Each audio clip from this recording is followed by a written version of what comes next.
আঁকো। তাহলে একটা নির্দিষ্ট ত্রিভুজ আগে আমরা আঁকিলে মনে করি এ বি সি একটি নির্দিষ্ট ত্রিভুজ।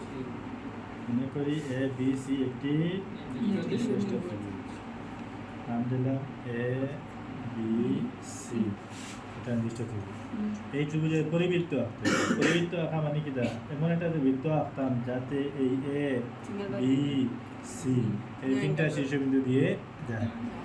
এখন এ বি এর অর্ধেকের বেশি ব্যাসার্ধ নিয়ে উভয় সাইডে দুইটা বৃত্তচাপ, পরে বি বিন্দু থেকে আবার ও দুইটা বৃত্তচাপ, আগে যে বৃত্তচাপ দুইটা দিচ্ছে বিন্দুর উপরে আবার কাটিনি, এগুলো একটু জোর হয়েছে ফাইছে না, এখন আবার ফিয়ে দিলাম।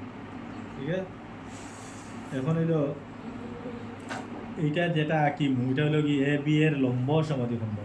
এটা কি লম্ব, এই যে এ বি এর লম্ব সমান দুই খণ্ড হয়েছে, ওদিকে এক খণ্ড ওদিকে এক খণ্ড, আর মাঝখানে 90 ডিগ্রি উত্তর হচ্ছে ও লম্ব সমদ্বিখণ্ড। সেম এ সি এর লম্ব সমদ্বিখণ্ড আঁকতে হবে, আবার বি সি এরও আঁকতে হবে। আমরা তবে দুইটা আঁকি হয়ে যায়, এর লাগে আর দুইটা দেওয়া হবে। এ সি এর লম্ব সমদ্বিখণ্ড আঁকতে হলে তো অর্ধেকের বেশি ব্যাসার্ধ নিয়ে ওখানে একটা বৃত্তচাপ, আর উল্টা সাইডে একটা বৃত্তচাপ। এই যে এসি এর ও সাইডে দিলে তার বিপরীত সাইডে দিবে, বিবাহ দিলে এসি এর বিপরীত সাইড নো সাইড, ও তার বিপরীত সাইডে দুইটা বৃত্তচাপ আঁকি। পরে সি বিন্দু থেকে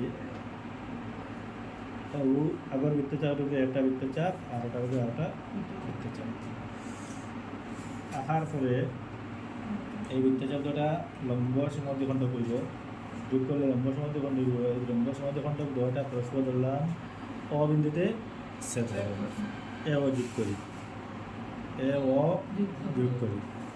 এখন ওকে কেন্দ্র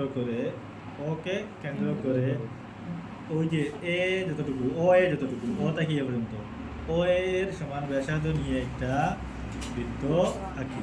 এই বৃত্তটা এ বিন্দু দিয়ে গেছে ইতি অলরেডি, বি বিন্দু দিয়ে যায়, দেখো এ বি এবং সি এই শীর্ষ বিন্দু তিনটি দিয়ে যায়। সুতরাং ইহাই নিয় পরিবৃত্ত। বর্ণনা কি লেখা হয়, মনে করি এ বি সি একটি নির্দিষ্ট ত্রিভুজ, এর পরিবৃত্ত আঁকতে হবে। এখন এ বি এর লম্ব সমদ্বিখণ্ড করলাম পি কিউ, এবং এ সি এর লম্ব সমদ্বিখণ্ড আর এস আঁকি। তুমি অন্য যে কোনো কিছু অক্ষর দিলে সমস্যা নেই, আর এস আঁকি। মনে করি তারা পরস্পর ও বিন্দুতে সেট করে ও এ যোগ করি। এখন ওকে কেন্দ্র করে ও এর সমান ব্যাসার্ধ নিয়ে একটি বৃত্ত আঁকি। ইহাই নির্ণয় পরিবৃত্ত।